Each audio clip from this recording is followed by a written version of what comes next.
It's me, I'm Kato Kaelin. I was just on the Ryan Holtz podcast. You're gonna love it. Hey, welcome to another episode of the Ryan Holtz Show podcast, the most explosive show on the planet. Voted number one Black hosted podcast 2 years in a row, top 1% in the world.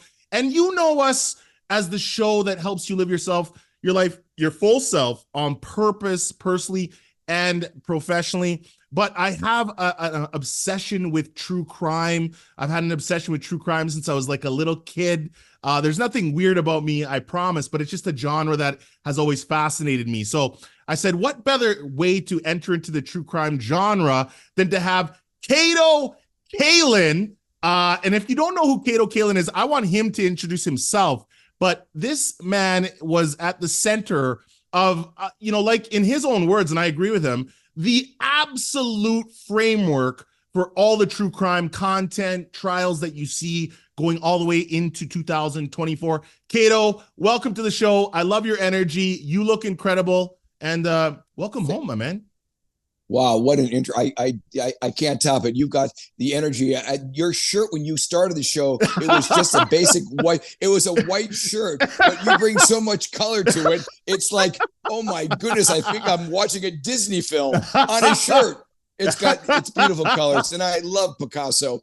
Anyways, the way I'll tell you what, you said about the intro and that, and I think about my life, Ryan, and I always say, never has a man done so little to be recognized by so many.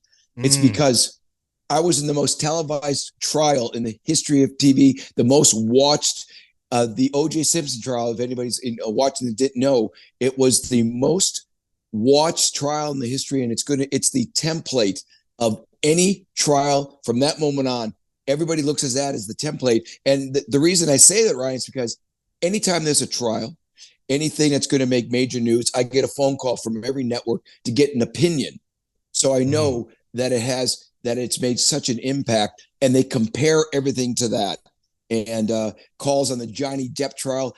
By the way, when it has to do with celebrity, it just adds another element. And with the OJ being a celebrity, the mixed marriage, it was like everybody had to tune in. And of course, it had a Bronco chase. It was so unbelievable that it was a script. People would say, no, it's not believable enough. But everything that happened, and it was believable. And here I am sitting with you. And I think it's very cathartic for me. And I have a chance to express, 30 years later, Ryan, still active in everything I do, because I'm taping this. I live in LA, but I'm taping this in Milwaukee, Wisconsin, where my roots are from, a suburb. Raised here, very large. My parents have passed away, but we have a very large family.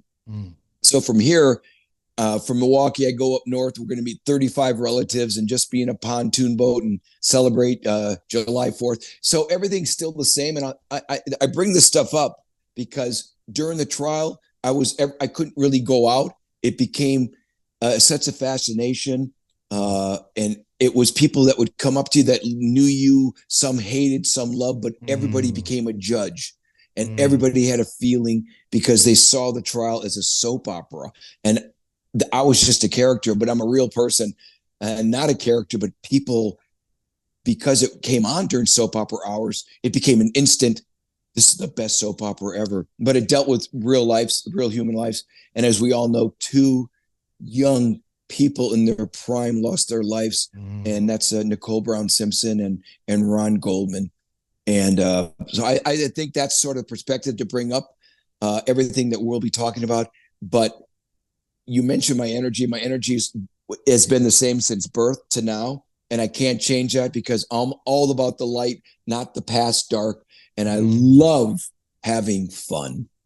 There's one of my favorite quotes, Kato, is "You're born an original, don't die a copy." And one thing I love about you is your original character has transcended over decades. And, even when I sent you the video, I said, hey, Kato, I said to Nora, I said, I'm having a conversation with this guy, but wait a second, is this the actual guy? Because with social media now, I'm just like, I honestly, I'm a skeptic, right? And then I'm like, maybe I'm talking to some bot account or something, but it was you. But I said to Nora, I said, she said, you and Kato get along really well. I said, he's got a quirky, kind of crazy energy about him. And I really, really kind of go on that frequency. But what's weird is if you catch me in normal public, like I hate small talk. I love like juicy conversation, in-depth conversation.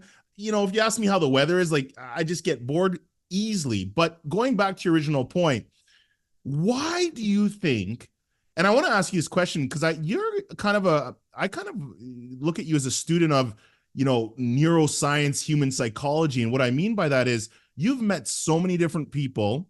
You've been scrutinized, you've been praised, you've had a crazy life, but you have gotten to know human nature. What is it about this trial that just absolutely made people go loony bins over it to this day? Well, it's a great question. It's like a 4-part answer. Yes. It's because in LA and then everywhere in the world, it's sort of like a person can become whatever they want to become in the court of public opinion. And that was the major thing.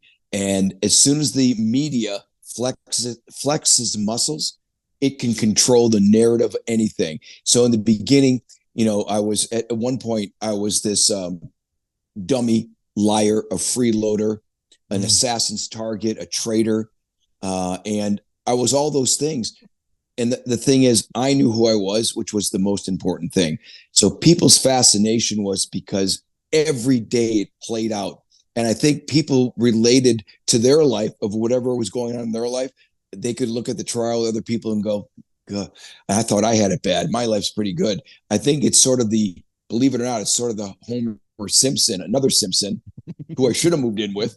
But it's sort of the Homer Simpson idea of everybody watches The Simpsons because they compare their life like, well, at least I'm not Homer Simpson because everything kind of bad happened to him.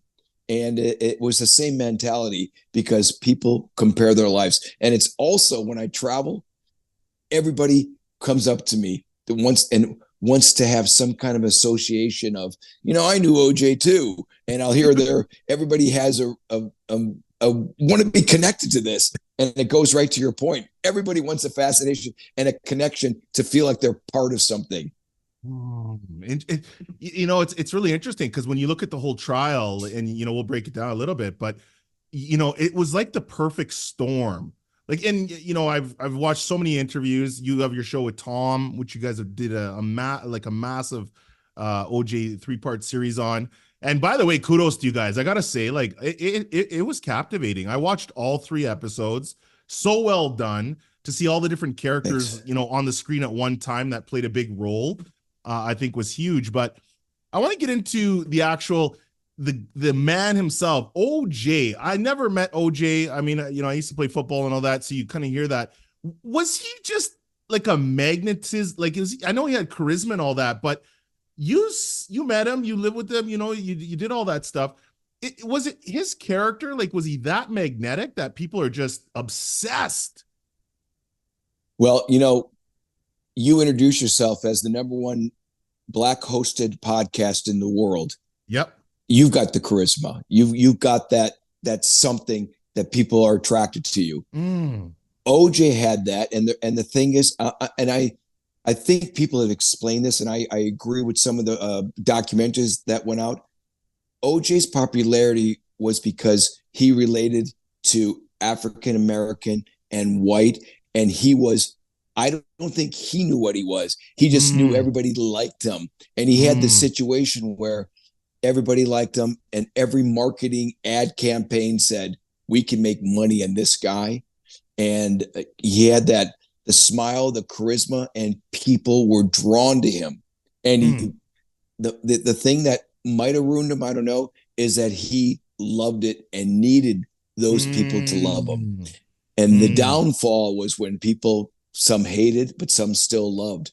But he was only used to everybody loving him. And I think the reason I say I think it hurt him because when social media comes out, he's like Teflon. All the haters, he didn't care. He didn't even hear it, I don't think. He just had the people that were attracted to him, and he had that going on, which is why I think he did social media up until the end of his life. Well, this is interesting too, because there's a famous line that he did say. He said, I'm not black, I'm OJ. Right now, it's interesting.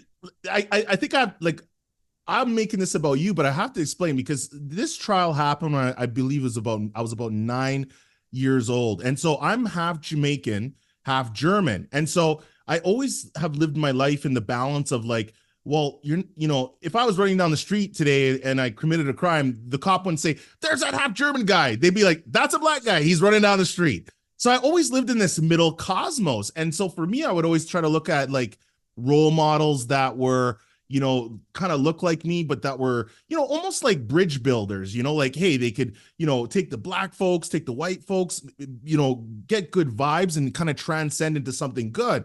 And so for me, I think back in the day, that's what OJ I kind of thought of as. And then he kind of took that and, went the other way with it, which to be honest, for me was disappointing. Like, it was like, oh my God, like I didn't want to believe that. Cause it was like, hey, this is somebody that's literally bringing everybody together, quote unquote. And now look what he's done. No, that's a great point. And it transcended, he transcended everything in racism. And I think he had a positive of kind of bringing the people together. And, from doing the Naked Gun movies to, he became also a film star from all this stuff. It's because no one saw color with OJ at that point.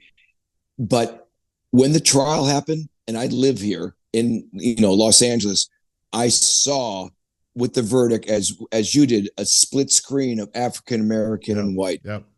All that we worked on to make race relations work, it fell apart, and it continued to get worse with George Floyd, and now it's at I'm hoping a pendulum comes back where everybody can be together, and it's going to take some time because I live here. It takes time because, well, we don't know why. It just will take time, and everybody will have to have a positive life force, something where everybody's going to get back together again, where it'll be like a community. So, but the OJ verdict put everything back. And, like I said, I lived it and I saw what was going on, and it was tough. How has Kato Kaelin, clarified and kind of stayed true to your identity, or maybe figured out more of your identity as you've gotten older? Because I think we all learn more about ourselves as we age. How have you done that? What has been some things for you that you've kind of really noticed? Well, I had a dream when I came out to California from Wisconsin. My dream was to become famous. Fame happened backwards for me. It happened backwards for me. Everything. And I've never lost sight of why I became famous, for the most horrendous reasons of two young people getting murdered. But having said that, my goals in my life have never changed. I still pursue. I actively work harder than anybody, I think, of trying to get to that pinnacle. But I will say this, that the week before, I've only told this to a few shows. I don't know if you're aware of this.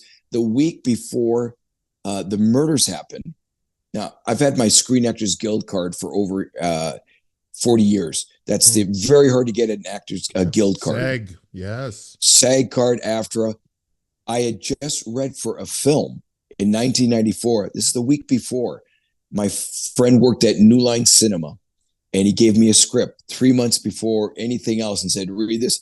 This is you all the way. It's a guy who's a producer who's been my friend, and he just knew my sense of humor. So I go in, I read a few parts. They put me on film, and I'm doing this reading, and I'm reading this role of a guy named Harry Dunn, and the film was called Dumb and Dumber, and it was and I said, boy, I felt my life is changing. I said I was getting these kind of A-list readings, and everything's kind of going. My life stopped.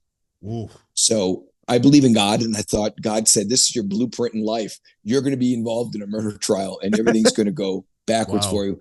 And I'm living that still today. And you mentioned the 1 Degree of Scandalous podcast. I never wanted to embrace true crime. I embrace it now. I can't get away from it because everybody knows me for that. No matter, even if I do other parts in films, I've done TV shows, I've done I've done pretty much everything. And I embraced it because I said, I've got to become comfortable for what it is. And since I've had, everything else has been happening and getting parts. And I noticed this change happening and the success of 1 Degree Scandalous that you mentioned, YouTube and Spotify everywhere. People are starting to relate to 30 years later.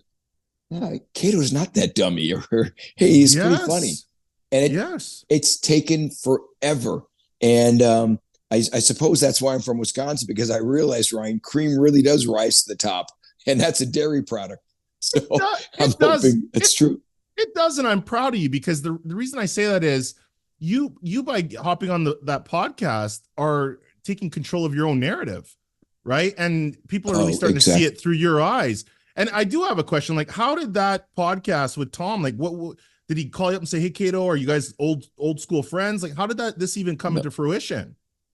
So I was working the last 4 years up until COVID so the 4.5 years before COVID ever happened, I was MC of Wizard World. It's the world's largest traveling Comic Con. Yep. So I traveled with the actors in the Marvel movies. I traveled with Aquaman. I traveled with DC Comics and Stan Lee before he passed away. Wow. I had many dinners with him. So I was the host on the entertainment stage of this traveling show. It was, imagine America's Got Talent, but in cities they have a booker, magicians and all that. So while you're getting an autograph of Tobey Maguire or Robert Downey Jr. from all the Marvel movies, I'd had an entertainment stage entertaining people for the 9.5 to 12 hours. And I loved it. So Tom, the president of the company of Wizard World, ran Warner Brothers for 29 years. And he became a dear friend of mine and also helped me out with any kind of lawyer issues. He was contacted, said, this guy has an idea. We sat at a dinner and Tom had this idea of the Scandalous. And I said, you know what? It's time to embrace this. We did a run through and almost like 75 episodes later, that's where I'm at today. And obviously we became friends from that. And it's a good, I think it's a good match for both of us to how we do our show. Yeah. You know what though? It's on, like, I honestly, cause you guys, in my opinion, like you guys are polar opposites, but then there's a lot of the same, because he's got the high energy and this and that. And you're like, okay, Tom, let's just rewind it back a couple things and let's just go over that. And you can tell the guests are like, yeah, I love Kato. You know, even the listener, they're like, oh, Kato's just, he kind of calms everything down and, you know, kind of goes back and cleans up, you know, the funny mess, right? But you guys are phenomenal together. It's a great show. Great show. I mean, kudos to you on that. Really appreciate it. Thank you so much. We work hard on it. I think it pays off.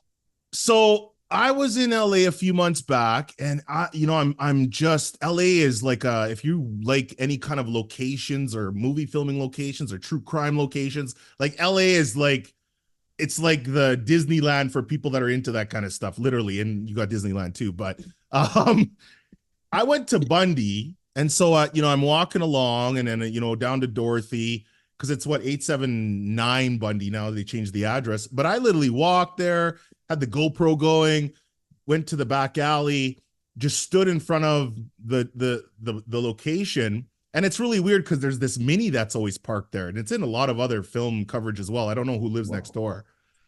And the energy there, and you're just thinking in your brain, what happened here? And everybody has their own ideas of what happened.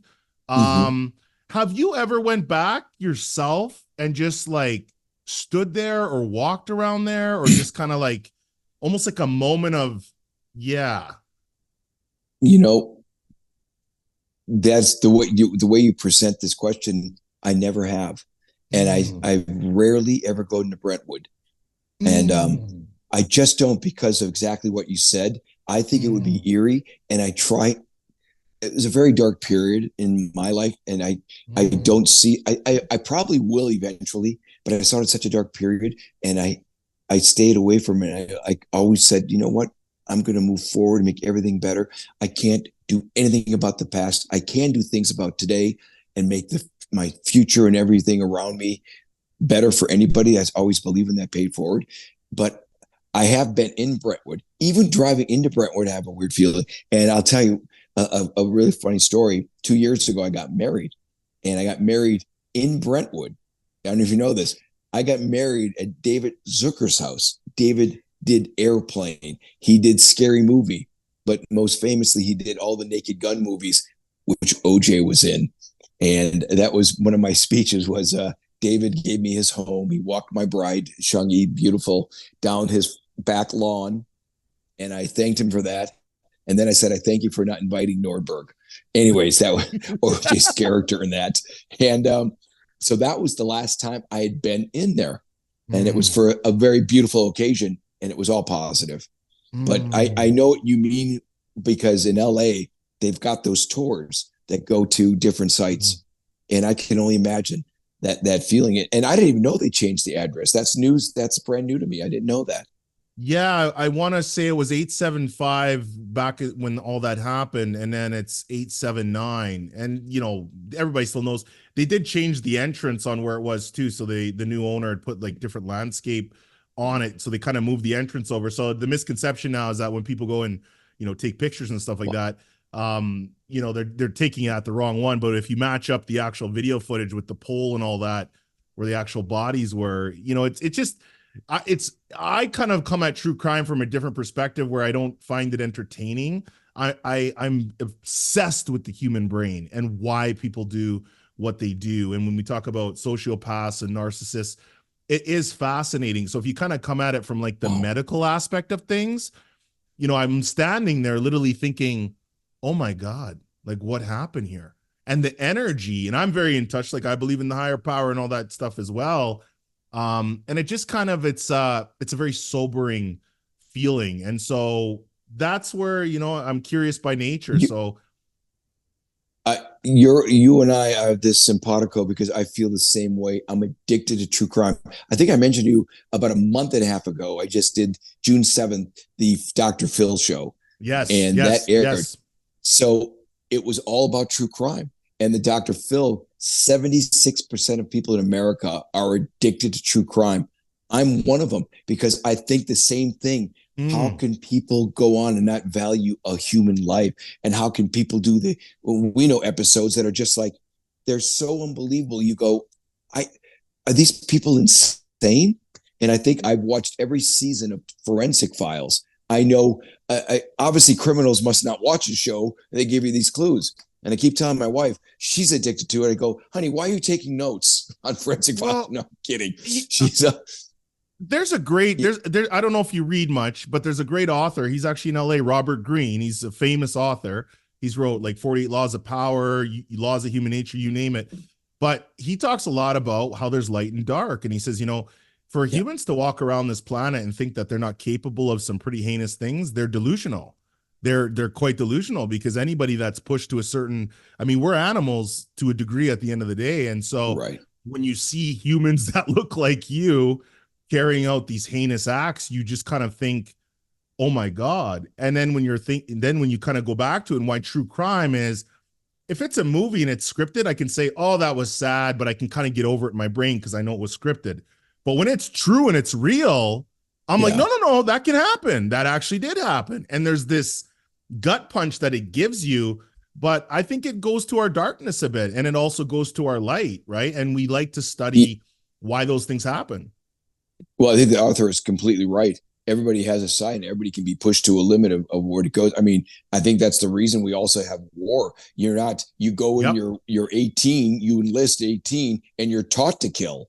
So everybody has that innate thing. And like you said, we at one point, you know, from our beginning of life, from millions of years ago, it was the hunter, and everything is revolved around, I think, survival of the fittest. And that is sort of the basis of you said Dr. Greene. I think that's Robert Greene. Robert Greene. Greene. Yes. Yep. Yeah. You have the basis of everything is, I think he's 100% correct. Well, it's, you know, it is kind of scary, because when you know, for lack of better words, I mean, the world has a lot of sheep in it. And so I call it the almost life. Like people are walking around, like for example, how can you get an FM dial and an AM frequency? Oh my gosh. So when I ask somebody a basic question like, hey, Kato, like, why did you do that? Or I'll ask people like to get to know them. I hate the question, how are you? Because it puts all the weight on the person you're asking because nobody's going to really tell you. But I might say, hey, Kato, I noticed you changed your hair a little bit. Oh, shit, Ryan. Yeah, so I was there and this and that. And then now you're going to tell me a little bit about your day. You're going to tell me a little bit about the experience. And through those kinds of questions, I'm going to figure out how you're doing. So our show and kind of my curiosity and just whole mandate is really encouraging people to go internal, figure out who the hell you are, and start designing your life on purpose in a way that you know why you're doing what you're doing. You know, I just wanted you to ask me about my hair. Yeah, it's coming. You bring it up now. Right? But I love the way you go about that because you are 100% right. You know, I got to tell you something because, first of all, I relate very, very much to you now that we talk. You've got the same basis of, I think we have that thing of life is short, enjoy every moment. Yes. And you have that. I do these things on my Instagram where I talk to people at airports. I travel a lot. I do airport stories. I do airport races. And if you notice, I always talk to people that are willing to participate. And I do it all the time. And you know what? Everybody, no matter what, is interesting. Everybody has a story. Yes. And you know, I think if people would realize that if you live in the other person's shoes, you make other people's lives better, and you feel like you can feel for a person. It's just not you two ships passing at night. Everybody's got a story, and most of the time, people love it that someone actually talks to them. Yes, and I'm finding that out in these little things that I've started 4 or 5 years ago, and it builds and builds, and I've seen the audience building, and they identify with some of the people I talk to. And it goes on with me on streets that I travel, my street stories, and it's very cathartic for me too. It's just this you change someone for that day's life, and they're going to make someone else better in their life, and it's the paid forward conditions. You paid forward, and you know it's working. So that's same as you. It is, you know, and I mean, I'm a dad. Like the number one role that I want to smash in my life is being the world's best dad. I grew up without a dad. So my mom raised me and I love her to death. But when I look at my own children, I want them to be critical thinking individuals. I promote curiosity. I love failure. Like when my son comes home, I say, what did you fail at today? Well, why do you ask me that? Because when you tell me you're failing at something, now I know you're trying. That tells me you're growing. And we, you know, humans, we fear failure. And for me, you know, my mom always taught me lessons. She says, Ryan, if you are going to fuck up, I better hear that you hit that wall 150 miles per hour. If I hear you half step, then you're going to be in trouble. But if I know you gave it your all, I'm proud. Right. And that's what I think is important for that. Fast forward over your beautiful hair. You're great. Getting to that day. Now, you told this story a million times, and I'll be honest with you, and my viewers and listeners know Ryan is all about real talk. So I like to really create kind of these environments of just straight conversation. You mentioned a few times, Ryan, I wanted to be an actor. You know, I have a casting company. I'm in the mix of this, and you know, for all the wrong reasons, a little bit of my goals did get met, not under the terms I was, you know, thinking they were going to happen. So my life went in reverse. When you think of that day, going all the way back to, you know, hey, OJ goes to the kids' recital, didn't get invited to the Mezzaluna dinner, glasses get dropped at Mezzaluna by Nicole's mom, Nicole's mother, sister calls, you know, and says, hey, could you maybe bring these glasses over? You're saying, hey, you know, you're in the guest house kind of chilling. What would you say if you were just to roll that back? Like, do you ever think of it that way? Well, I tell you what I do think of, and that having to deal with all that, I always thought when OJ had come to my door at the guest house and asked if I could break $100 bill. And I just felt that was just really, first of all, awkward. He'd never done it before. Although he owned the property, I get it. I had a different section of where my bungalow was. And I couldn't break the 100, but I said I have 240s to take it. And so that was weird. And then when he said to me, okay, because I'm going to get something to eat. And I invited myself. And at that moment, when I invited myself, when I felt like I overstepped my boundaries because it was OJ, this celebrity, and I was just this guy in the guest house. And even though I knew him, I knew it wasn't, I could feel that he didn't want me to go. It was a pause that to me, I've told on show, it seemed like an eternity. And then he said, yeah, sure, you can come. And I told that story to Kim Goldman, who I became friends with since. And I said, I think I ruined this timeline of his. And I apologize. I just think, like I said, the blueprint, the higher source above, God was me inviting myself, and the timeline was completely screwed up because maybe he was going there. I don't know. And then he just drove in the car, and the police said, "Why'd you go to that McDonald's?" And I said, "I don't know. We're going to McDonald's." And I didn't know. In your gut though, because you said this, I screwed up his timeline. Do you when you say that? Because a lot of people haven't clarified when you said those specific words. My question that comes to mind is when Kato says he screwed up his timeline, does he mean that you think the murders would have happened a little bit earlier, meaning Ron Goldman might have not been there at that time? Like, are you saying it in that direction? I was saying in sort of that direction that maybe that was, this is all hindsight and speculation by me, of course. Sure. I'm thinking that was his alibi, that I saw him at that time, that he was going to eat. So that was it. My inviting wasn't part of that, of me inviting myself. And that was it. And then everything else was the timeline added to that, because maybe he wasn't going to, maybe he was going somewhere else. But then the limo driver, so the time that going there, it screwed up everything because the limo driver had a timeline.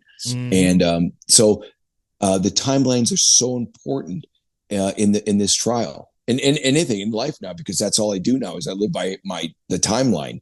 I've said it's bothered me so much that I always try to remember every detail of where I am at what time, what songs playing on the radio, what kind of car was in front of me at what time, that it's kind of it was driving me crazy for many years. I still do it, but I'm not so ADD about it, but although I still do it today. You said at the beginning you believe in God. So do you think that do you think that this was somewhat fate? Because I kind of think about your personality and how you're very much curious. For example, you insert yourself into strangers' lives at the airport, doing airport races, doing all these things. The fact that you said, "Hey, I'm hungry." You're going, "Oh, I'm hungry too. I don't know where we're going, but I'm hungry." That's something that a lot of people would not do. But you did that. Right. And which speaks to who Kato is at the core. You're just that person. Yeah.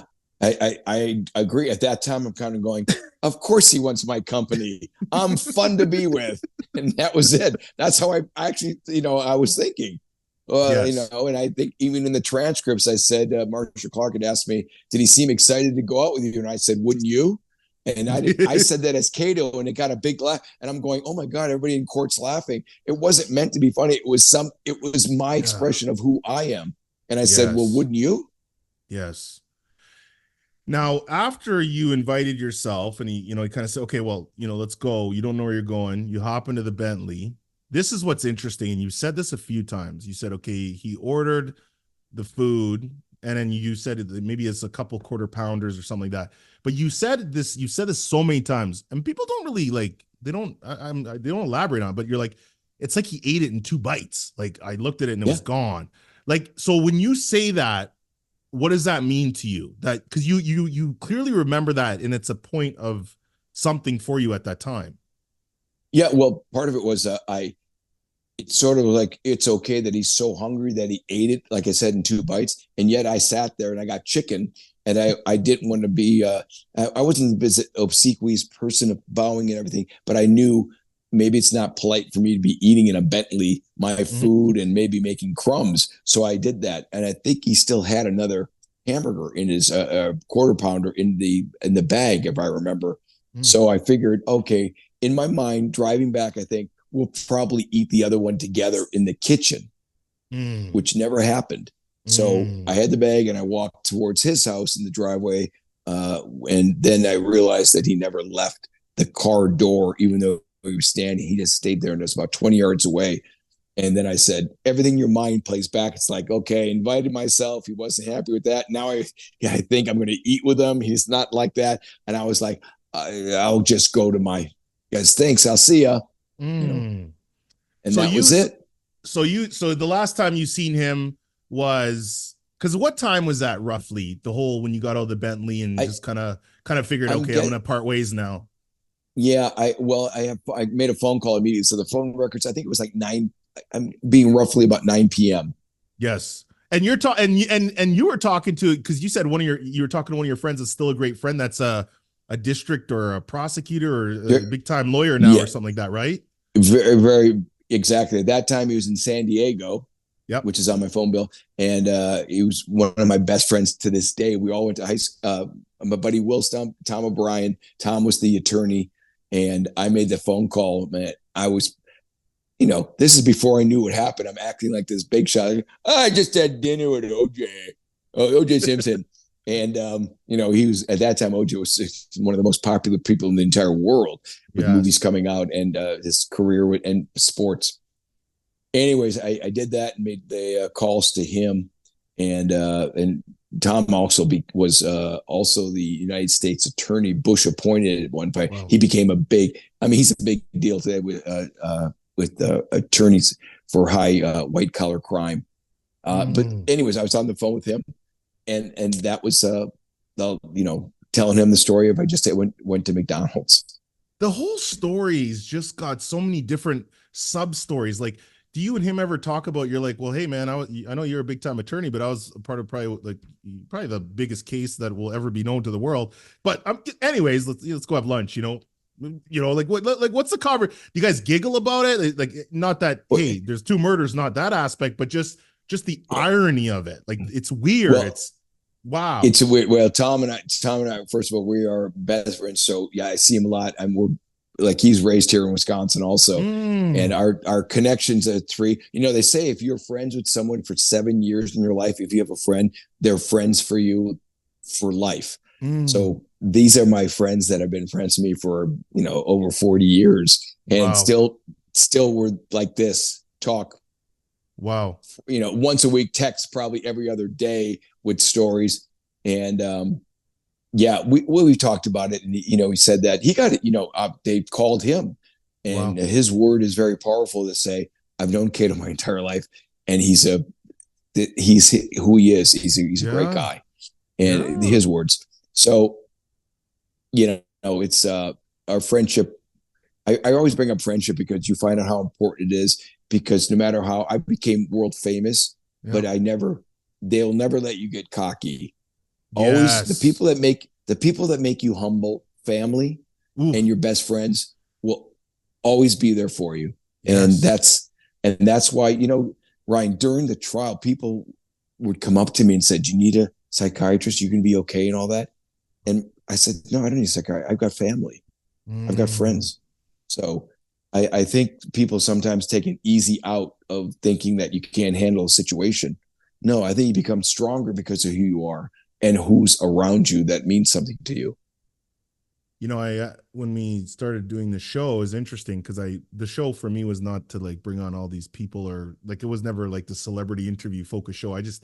Maybe I was naive, but I just wanted to start a show that would provoke the shit out of people's brains. That's really was at the core of it. Yeah. And then you start, you get some good names on or whatever. And, people say, hey, and I said, how can I give some upfront emotional relationship equity to this stranger who's got every other Tom, Dick, and Harry up their butt? How can I cut through the noise and just say, hey man, I just want you to come on my show and have a conversation?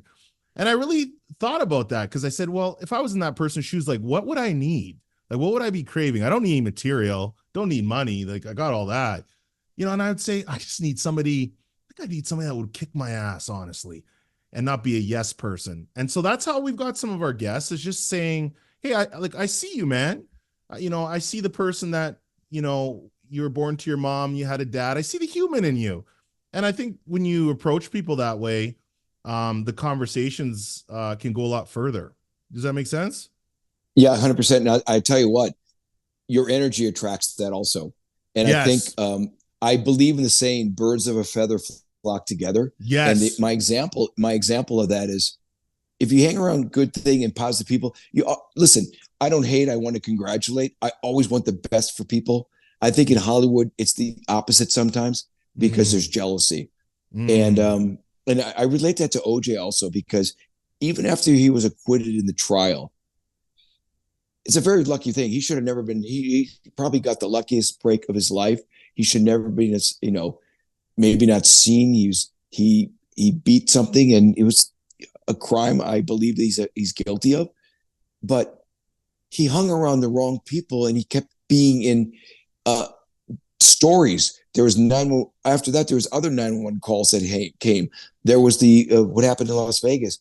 Everybody that he was around were bad people. And if you continue to do that, anybody, not just him, I think bad things happen. And if you create and manifest bad things, it'll happen in your body. So listen, I met you on this, our sometimes Instagram, but I'm talking to you now. You manifest everything's positive. I think that's why you're ultra successful. You got a great career. You got a family. And obviously, being raised without a father, you turned that into something wonderful for who you are. And I'm not trying to, there's a little brown spot on my nose today. I'm not trying to kiss up to you. I'm just saying it's pretty evident. And the success you have with your podcast is pretty amazing. And your following is incredible on social media. Well, Kato, I call myself the fatherless father. I just, I have a really, first of all, I tell everybody, life can touch you at any time. Like, I have this respect. Like, when I wake up in the morning, I'm on my knees saying thank you, in the sense of like, oh my gosh, first of all, I got another day to breathe. Thank you. I got my beautiful family, my kids. And then I'm like, oh my gosh, like I've seen dark in life. Like, my mom passed away when I was 13. I've experienced pain that I won't say that I'm walking around saying there's not much worse that could happen, because I don't ever say that. But, when you lose your mom in the way like I did, it was brutal. So I have a real sobering love and just gratefulness for life, because I know at any time, if you start, pumping your own tires, life can come and smack you pretty quick. Yeah. Well, I think you have, once again, it's not kissing up. You've got I'll tell you how much power you have. I think one day when you're jaywalking, someone's going to go after that Jamaican German. They will see who you are. Yo, hey, I like that. That's the best compliment I think I've ever got. I would love that. You see me. On the K train. Hop on the K train, baby. Yeah. Everybody who's listening right now, like, if you want to get to my good side, do exactly that. Is a cheat code right there. Somebody says, I'm like, I don't know you, but we're gonna pretend like we are new old friends. We're gonna pretend I know you for 60 years, man. You are incredible, and I want you in my life. But there's people that, once in a blue moon, you do come across, and you're like, oh my God. Like, there's people I've had on the show as guests, and I literally said at the end, how can we be friends? Just straight up. Because I'm like, you're an amazing human. Like, I'll try to bring you value. I'll do what I can. Maybe you just need somebody to talk to. I don't know what the hell we can do, but I gotta be friends with you. Yeah, exactly. And that's I said, it's the simpatico going on. It's so true. I also think I think for you too. I think, man, I think you're the kind of person that I am. When you're in a situation, like if you're out in the desert in California and it's 95 degrees, there's nothing, you adapt. You don't complain. You're kind of like, I can't change it. Just go with it. And I think that just goes with everything else in life. It's just like, I can't change it, accept it, and go and make it the best you can. Oh, pivot. A couple words that are my favorite in the vocabulary is pivoting, resilience, adapting, energy, just having that mindset of just, I call myself a savage servant, which means, good guys or nice guys scare the shit out of me, because I always say, when you meet a nice guy, it's a nice guy because they waver, they kind of sit on the fence, they try to be the cool person in the room all the time. When they're asked a question 10 different times, it's 10 different answers. Savage servants are firmly rooted in their values. They know exactly who they are. They're the kind of people that they could go out and, be G.I. Joe, G.I. Jane, whatever you are, come home, let the kids put toothpaste in their hair. They're just a very internally intrinsic, confident, not based on any external circumstances type of person. And that to me is a phenomenal person. Yeah. And you know what? It's okay to love yourself. It's not conceit. It's like, if you can't love yourself, you can't love others. It's like, hey, I do. And you do your thing, and you just, your positivity can make everything you can make better for anybody else. And I really believe in that whole pay forward thing, because it just passes on to the next thing, to the next person. And it's so true. It's so true. It does. In LA, because you see a lot of, obviously there's a lot of fake stuff in LA. There's, if you go to LA and you go down the wrong road, I mean, good luck getting home, so to speak. But it's also, I think, the attitude and the mindset you go to that place with, because there is really great people in LA. But how do you kind of, with your fame and all these things over the years, how have you filtered? Like, how have you made your GPS and filter system so good that you're just like, yeah, I'm probably not going to talk to that person again, or yeah, that person's not going to be my inner circle? How have you? There's another guest, and I think you'll appreciate this analogy. He says, Ryan, there's levels to relationships. He says, number one, there's an acquaintance. Hey man, if I've seen you before, I know a friend of yours, cool. Then he's like, then there's like, maybe like a friend, you guys go out for coffee once in a blue moon. You're not divulging your deepest, darkest secrets or anything like that. Then he said, there's the green room. This is where the snacks are. This is where, your closest mom and dad, siblings, kids, parents, the green room. How do you assess relationships in your mind? Acquaintance, friend, green room, if we're going to use that analogy. Well, I think it's, because I was sort of judged in the 30 years of when I became instantly famous. Sort of, I noticed that after months and months of seeing people, I can read a person immediately. I can hear the mumbling under their breath, whether they're going to hate me or not. And it's not so much that I want to change them, but they're making a judgment of not even knowing me yet, of anything. And that judgment happens a lot in LA. But I figured that if you go up, first of all, I'm great with names. And if I meet a person like Ryan, the first thing I say, well, nice to meet you, Ryan, that is impactful. And I would go up, and if, by the way, if a person, I'll know if they don't want to talk, if they say you're disgusting and all that, there's nothing you can really do. It's like, okay, if you're miserable, I can't change you. I'm not going to try to change you. But I always try to make the point of, don't judge me. You don't know me, just yet. And I did interviews with a broadcaster named Barbara Walters, who I respected. Legendary. I did her show at least 7 times. I had interviews and became her friend. And she told me, she said, Kato, you don't want everybody to love you. And I was like, I kind of do. But I get her point for getting an audience and all that, because you want people to have come back at you like, I don't like this guy, to make it better TV. But I think it's more exciting to get everybody to love you, the ones that hate you, and the journey of finding out why they don't. And maybe so many people have turned and said, because I'm living that now, 30 years later, of going, I just did a celebrity, I emceed a golf event, and this just happened yesterday, where someone said, dude, I swear to God, I had no idea you're this person. I had a judgment on you that I didn't want to like you. I really didn't want to like you. And I love you, man. You're not anything I thought you were. And I've had that a lot, not just yesterday, but a lot in my life. And it's really a great feeling to have that. It's like, I don't hate you that you judged me for those years. and had this awful feeling in your stomach of me maybe making me able to vomit on just my name. And many people have said this to me, and I just think that's sort of, I didn't change. I'm that same person. So Kato, I'm glad that you saw the light. Next time somebody asks you that, Kato, you should ask them this question. You should say, did you grow? Did I grow?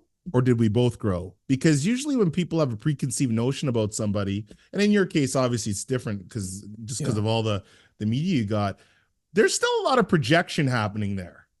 There's still a lot of things internally that they're kind of taking out on you, or you're kind of putting some salt in a wound. And so I feel like when people come back and say, oh my God, I heard all these things, but you're really great. I'm like, did you grow or did I grow? And they're like, what do you mean? And it's a fascinating conversation to have because go ahead. Sorry. Yeah, I could say I could ask that person right now why they said that. Mom? Okay. Fast forward here. So the limo, so you leave OJ at the Bentley. You separate with your food last time you see him until all hell breaks loose. You go back, you talk to your friend, make a couple calls, kind of doing your thing. And then basically the next event for you is you got 4 or 5 detectives at your door, knocking on your door. Is that correct? Yeah. I mean, there's stuff that happened. The limo driver, right? We explained, actually, in 1 Degree Scandalous, like you said, the show, we have the 5, the round table sort of people telling the story. That's right. But then I did have at, I think, 5 a.m. after a night of just being an unusual night because of what we just talked about, the events. And they come to my room. I have no idea what's going on. And I just invited them in, even before I asked them who they are. Yes. And I just said, sure. And then they just said, we're LA detectives. And then they asked me, what did you wear last night? The whole time I'm going, where did OJ's plane crash? That was the last thing that happened. He went to Chicago on a red eye. And I'm going, yeah. So I'm showing them around. I said, can we see your shoes? Giving them my shoes. They're looking under them. They do a test with the flashlight. And I'm just going along with it. I have no idea what's going on. They asked who else lived there. And I said, well, Arnell's in the bungalow next to mine. I think, she's there. And 2 of them stay with me. The other 2 go there. And then after all the questioning, they let us into the main house. Arnell let them in. She had a code or a key. And we just sat on the living room at OJ's. She was in a chair. I was on a couch apart from each other. And I heard Tom Lang on the phone explain to the the Brown family that OJ has been killed. That Nicole, I'm sorry, has been killed. And that was it. That's how I heard about it. And it just, my ear heard them talking. And the reason they did that is because they didn't want the media to release it before they knew. So the detectives thought it was the right thing to do. They want to hear it from a source. And watching your guys' series on this with you and Tom on 1 Degree Scandalous there, it was incredible because seeing you and Tom Lang and then the limo driver, Alan Park is his name, I think, right? Alan said something to you and you kind of were surprised because he had said that when you guys were doing all the luggage and you kind of went over and said, hey, I could take that bag. And OJ's like, no, I got that bag, which is the same infamous bag that seemed to disappear.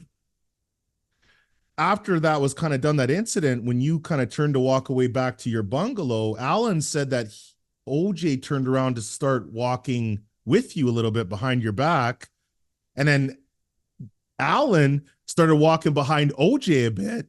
And then OJ turned around and seen that he was following him and then said, let's just go, which was really interesting because it comes down to that glove, right? That bloody glove, which is that sound that you heard at your room door. Do you have recollection of that? Or is that something that when Alan brought it up in your guys' show, you're like, oh, Yes. Yeah, no, I did have a recollection of that of Alan doing that, and I totally believe that he did. That was going on, and I also don't think OJ knew there was a bloody glove there. I think that that glove was, I think, possibly fell out. 30 years later, everybody had a theory in that, and Tom Lang's theory, I think he said that he possibly climbed over the back wall. So I had a wall that had no windows, and I heard this loud noise like these thumps in. It's an air conditioning unit that jets out. So possibly hit it there, something dropped. And I mentioned it. I said, I thought we had an earthquake, this picture moved. I said, I don't know if it's any big deal. I heard a noise behind my wall, and that they checked it out. And that's where I didn't know they found a glove. We found that out in the trial. So I said, I heard this noise back here, and then they went back there and found it. It's so interesting, and Al, like, because you and Alan, because you guys haven't really kept in touch over the years, you and the limo driver, right? So you guys both were very. I found you guys are both very detail oriented though. Like he was bringing up stuff in that conversation where he's like, "Hey, Kato, like I wanted to ask you something," and it was interesting because he really had his spidey senses up to a degree when listening to what he said. He found several things just odd, like the luggage thing he found odd. Then he found odd that, hey, OJ's kind of walking behind you. Then, OJ sweating in the limousine and all these different things and that little bag. So it seemed like for him, he's like something, like, you kind of have that spidey sense that goes up, like something's right. weird. I compare that spidey sense to him also because on the show, he explains that was kind of his first big celebrity thing. And he wanted to make sure everything was precise. So I think he was more spidey sensed into it to make sure everything was detailed, because this is his big chance at getting maybe other celebrities in. So he really was paying attention to every detail. And that's why I really like, first of all, Alan, of knowing that, because it's so believable.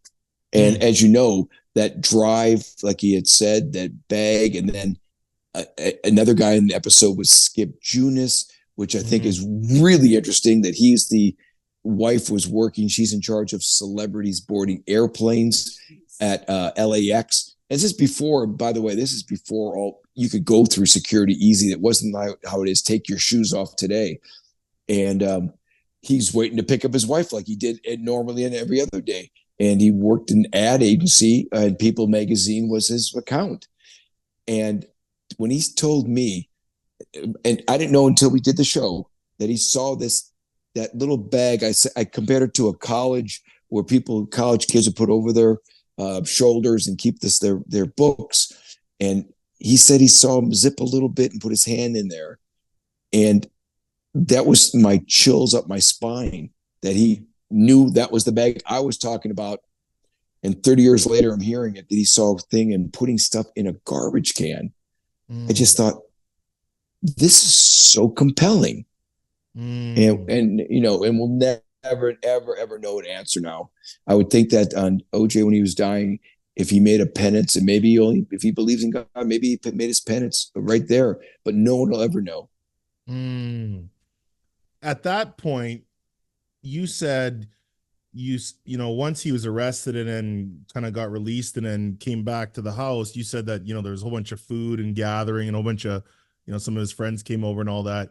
And he had said something to the effect, I didn't do this. Kato, I was in the kitchen with you. Like, we were eating together. And you said that was the moment you're like, oh no, he's going to make me a pawn. Like, I gotta get the heck out of here. Yeah, exactly. Yeah, Ryan, he didn't say it in front of everybody else. He actually asked me to come into the kitchen. And he said, then that was even made it more intense for him, because it was just him and me in the kitchen. He had just said, you remember, it's you and me were eating in the kitchen. And it was a moment where I was like, why would he say that? He knows that I went to my room, that I didn't. I wanted to eat there, but he never went into the kitchen, never left the foot of the car, the car door. And I knew he was blatantly lying. And that was sort of the red flag number 2, because that was also trying to, I think, set an alibi that I was going to be the guy that said, yeah, you were in the kitchen with me. But he knew by my answer that no, you weren't. So is there any questions at this whole saga and trial and interviews and 30 years later that you feel like nobody's ever asked you that you always wanted to be asked? Have you ever thought about it that way? Well, I'll tell you what, I'm really interested to find out that the FBI released 475 pages. And earlier in the show, you asked me if I like to read. Well, I'm going to try to read that. And I really do want to see some of the stuff that's in there, because I didn't even know the FBI investigated it. And I find that really interesting. Ryan, I also, you remember the FX, Ryan Murphy did an American Crime Story. Yes. And that was the 10-part series, won, I think, 17 Emmys.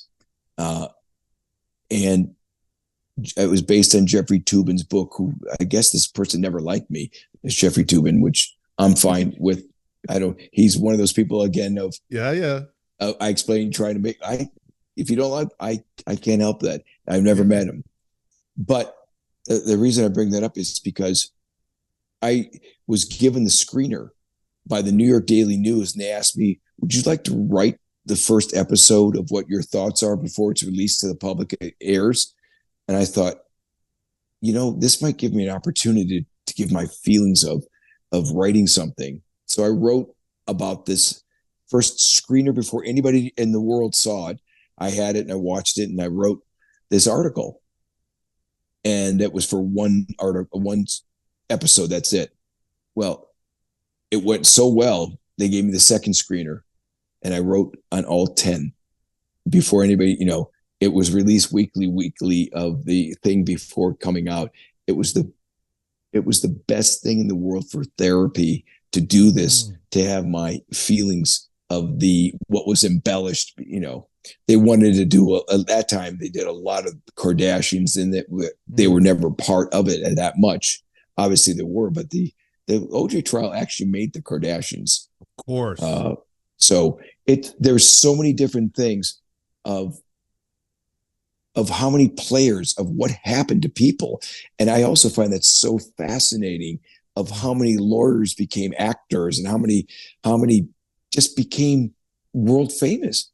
Court TV, a network, started because of an OJ trial. CNN released 6 different shows based on the trial. MSNBC had a show, I think, with Dan Abrams. I'm trying to get there. I think so. Yeah. It was amazing. And I always had a quote that said, I guess crime does pay. So. You do say that. And I thought about it too. And I was thinking, how much money was generated? Like, if you were to go and just from the people to the careers that were made. I mean, what that trial did was it created a new economy when you think about it. Like a whole economy. Like, there's an economist that could equate what was drummed from that into an actual economy, like massive. True crime is born on that trial. Yes. True crime is born. So you talk about economy, it just grows and grows, all because of that. So everything ancillary is based on that trial. So there's no dollar amount, because it grows every day, and everybody doing this, and how podcasts with true crime are the number ones in the world. Podcasts are that. So it is a fascination. And I think it's a fascination because people innately want to play detective. Kato, you have a different perspective and sense, because this isn't something you're just reading in a book. You're one of the main characters in this, and I'm only saying main character because I mean, it was like a script that was never wrote, but was probably one of the best scripts ever. And it all, like I said, I equate it to a perfect storm, because all these people and sub stories and players that were coming in, and a lot of people had no clue what was about to happen either. Like, everybody was just like. Right. I'm here. Like, I don't know. I'm reacting to what I'm seeing. Now that you're kind of saying, you know what, I'm going to embrace the true crime and kind of, where I kind of got my start. What is your goal? What is like the Kato move? Like, you could come into true crime and be like, hey, I want to be a boss. Like, what's the Kato move? Like, I know you're doing the podcast and stuff, but what are you thinking, man? I'm asking you, this is a business, marketing, PR question. I'm an entrepreneur, so I got to ask you this. Well, I think it's I mentioned earlier, I think hard work is going to lead to any kind of success. I think Yep. work begets work, and I continually go and do things. My base is I host so many things. The hosting, not just true crime, but my whole basis was sort of the comedy of just more improv and these. That's what I was based on. I used to do live car shows as the MC. Then I got into Wizard World, and I always saw Ryan. I always found a fascination of my. I think a gift that I have is my late father. He was in sales. He owned two restaurants in Milwaukee, and I saw how he treated everybody. And I value the person that's a billionaire to a person that has no money, to a janitor, whoever. I never look at. I look at them as equal, and I've always done that. And I think that's my gift, and I think that's going to lead to success. Whether it's going to be the comedy we're making a movie, directing, it's not conceit. I'm not trying to say it's big headed. I just think I can relate to people no matter shape, sizes, color. It doesn't matter, because I just believe in the heart. I love that. It's interesting because you were in the middle of it, so you've experienced what the case is like from the investigating and all that stuff. You're in the middle of it. Then you said, "Hey Ryan, like I'm a fan of true crime too. I'm curious about it." So now you're also a spectator because you're like, "Well, I actually watched some of this stuff," and then you're now narrating your own. I mean, that I call you a unicorn, because most people in the true crime can't say they can check all three of those boxes off, which makes you very unique in the sense that you come at it. Because I think there's a lot of true crime elements that need to be, abolished. And I think there's other true crime elements that need to come in, right? And the sensationalism of everything, I get it. Even when we launch our show, like you have to launch it in a way that gets people to actually pay attention. And that's hard in today's world. I mean, everybody's got ADD. If you don't get them in 2.5 seconds, like they're never watching the rest. Would you ever look at true crime as an economy or industry and say, Kato could really put a little bit of, as my son loves to call it, love dust on it? I think so. I think there's a fine. I have a lot of love dust. That's what I live on. Your son, I throw it. Believe it or not, I've got the Costco size. Anyways, and Kato, sorry. He came up with that, okay? Like, he's 7, my daughter's 5. Now, he literally said, Daddy, you glow up my heart, and I want to sprinkle love dust on everything. Like, this is his trademark. I mean, I use it everywhere because he glows up my heart. I mean, he gets it. He gets me. He gets the Jamaican German. Yeah, that's it. That's my new T-shirt. Yeah. I think if you could inject myself into my true crime episode, there's a fine line of what is funny to make it. But if you can do it with this sense of humor where it's not, it's this. I think what I'm trying to say is there's a fine line where you can still have a smile. Look, crime is horrific. I'm not trying to make light of anything, but there's an element where you try to make it better for that person in your story that you're telling. You try to make it better. And I don't know the answer, but I know it when I say it, and I know it when I see the reaction, and then I know I just hit a nerve in a positive way, and it happens quite a lot. So I guess it's sort of that lightning. If you can put lightning in a bottle, it's the same theory, and it only happens. It has to happen at that moment. So it happens a lot on my live shows, and you can't really duplicate it. It just happens, and you can make it happen again, though, in a different scenario. It's really interesting because the words that come to mind for me is like when somebody puts their arm around your shoulder and just says, like, I'm not here to say I know your pain, but it's going to be okay. But it's also equated to, like, when my mom passed away, she just had a heart attack. She didn't die from any crime, but I'll never forget one person said to me, is like probably the only advice that I felt I still kept to this day. They said, Ryan, be honest with you. This sucks. And you're never going to get over it. but you're going to learn how to live with it. And those words, they just ring true because I learned how to live with it, but it doesn't Yeah. affect me no less. But you kind of see how, hey, maybe I can Yeah. take some good stuff from this incident and propel it to put some good love dust into the world, so to speak.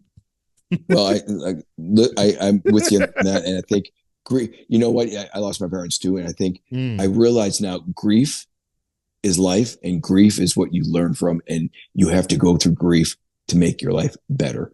And when everybody's got has to accept, obviously, death at one point in their life. So when you accept it and see above it and what grief is, you can only grow.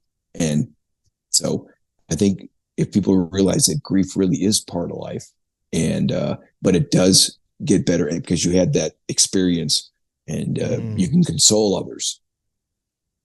I could talk to you for a million years. I know I got to get you on your way soon, but the one thing I have to talk about is I watched that Lifetime series that you're in with Nicole, the life and death of Nicole, that was done by her family, and that was really beautiful. It was really nice to see a lot of different perspective on her. Who was Nicole? Like that's and also Ron. It's like the two characters, like both of them, her, especially being a mom and just all those things, and this whole story, especially people that are listening. The one thing that I always kind of thought was, damn, like everything was about OJ, but you had a real good friend in Nicole. You lost a really great friend. And bless Ron's heart. I mean, I know you didn't know him, but what was that like for you? Well, I'll tell you, I'll speak to Ron first. I didn't know him, you're correct. But I knew because of doing so many shows with the different meetings with Kim Goldman, the sister, and Fred Goldman, the father, doing that. So I saw the love they had for him. And I always said, that Ron was raised the right way. And he was, but the love they showed, that you knew he was a great person. So I didn't know him, but I believe in that he is. Nicole, first of all, the sisters doing that and showing exactly on the documentary of who she really is wonderful. I lived at OJ's for 6 months and maybe 2 weeks and 6.5 months at Nicole's. And the times I saw it, every time Nicole would be, which I'm sure you are, everything was about the kids, how she loved her kids, how she'd take them to school every morning, getting up and doing her chores with the kids to make sure fed, making the lunch. So that's, immediately, that's a mom. That's a great mom. Then she would go running with her friends in that morning and enjoy life. So I always compared her as this person that I could make her laugh, and I always have her laughter. She loved laughing and having fun. She loved. I don't think she had a lot of laughter in her life. I could sense that she had probably a rough marriage. I mean, obviously we know the rough marriage, but I know the element of laughter was not in her life. So this beacon of light I mentioned before is this woman who brought light to other people, her friends she loved, and her life was cut short. So I always saw her as this beacon of life that never got a chance to shine to everybody else. And that's who she was. And she was in the prime of her life. And she was married at 19. And now she was going to have her life that what she couldn't enjoy, she was going to enjoy, everything she missed out on and never had a chance to. But I always just say the beacon of light and energy of happiness. You ever feel for the other Nicoles out there, because domestic abuse is it's a big thing, and watching that Lifetime, I feel like a lot of people didn't know the gravity of how much she was really going through. And back then, obviously, even mental health and things like that, we didn't have any awareness and education. Media wasn't talking about any of that stuff. Do you feel like in her life she needed a hero to step in and say, "I'm going to help you"? And if that's the case, for people listening, how do we know how to identify when somebody's silently asking for a hero to come and help? It's a deep question, but Well, I want your perspective on that. Well, I think in the time that we had just talked, I think one of the most important things we talked about is value the friends that really you respect and your family, and let them direct you. Don't go on to someone that is the let's go out drinking and maybe do drugs or whatever else.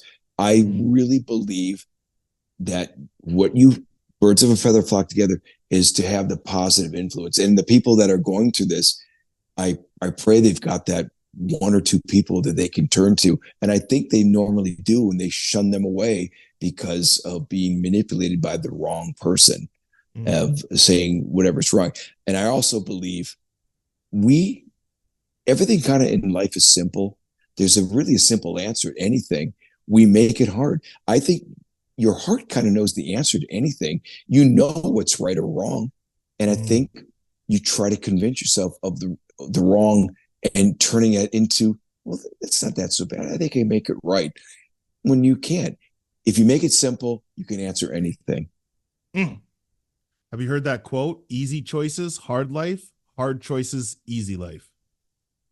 No, but I love it. It's one of my favorite quotes because it really stands true. We spend a lot of time avoiding what needs to be done. I mean, how many times do we stay in a problem or situation when we knew like within 5 seconds that probably not for us. Exactly. And it's sort of like, I think, like you said, you know the answer. Yes. Of whatever it is. And it's pretty simple. Kato, to put some respect on Ron and Nicole's names, bless their hearts and souls. Is there anything funny, weird, crazy, about Nicole that, does she not like cheese on her pizza? Does she, not like, messed up toes? Like just anything funny or like quirky, like that makes her human in the sense of like, just, she's just like, everybody else doing their thing, Is there anything funny that you remember, or just certain things that you kind of like, oh, that's cute? I think it would be that if she went, sometimes I was lucky to go with her and the kids, and the place in Brentwood would be the soup plantation, and she loved throwing croutons onto my plate or the kids' plate and pick them up. And I don't think other people know that she's very, very athletic. Very athletic, and could run miles in a just not break a sweat until the end. Extremely strong. Wow, that's beautiful. Ron, I don't know anything, but Ron, bless you as well. Last question to you, Kato. Second last question is, what is one funny, crazy thing about Kato? We know, hey man, you like to do the airport, you like to have fun. We know your hair. What is one weird thing about Kato? Are you a cologne person? Like, are you like, yo, this has to be a certain way? Are you OCD? Like, is there anything about Kato that we don't know? Probably that during this interview, I'm completely nude from the shirt down. No, that's not true. Please. Hey, don't stand up. Don't stand up. I won't. Oh my God. I just put love dust on my privates. I'll leave that one alone. No, I'm not going to answer that question. I'm wearing pants. Yeah. Editor, cut that out. Just matter of fact, I'm wearing the pants that should match your shirt. Hey, yo, hey. I like believe that. In positive. My life is I just follow. If people want to have a smile a day, follow my Instagram at Kato_Kaelin, Kaelin. And I have become a fan of Ryan Holtz very, very much. Oh, I appreciate that. Last question I like to ask, Kato, is what can I do for you, my friend? And I ask all my guests this question. Some, they don't take it. Some, when they take it as this, and then others, it just tells me a little bit about their character. But I always like to ask, what can I do for you? And it's a very sincere question. I think what you can do for me is that when you do something for me, you're going to be doing things for many people. I just think I really do believe that on your show I really do believe in spreading all the goodness. of this. And I think if you congratulate, you don't hate, you're going to make it so much better in your life. And God, sometimes you say things, people think it's corny, but it's true. It's who doesn't want to have a better life of everything going on around you? It's just it's really easy to make yourself happy and make others happy. And boy, I really hate seeing people that are in pain and suffering when if a good word can make them better. I think that's probably the biggest thing, when you can tell when someone's really hurting. It affects me. Sometimes people you don't even know, but I hate if anybody's in pain and suffering, mentally or physically. I love so that. You spread a good word, because I think obviously you have a very positive attitude, and your words are, Ryan, you obviously know you can make things around you better as you 100%. Are raising your kids. 100%.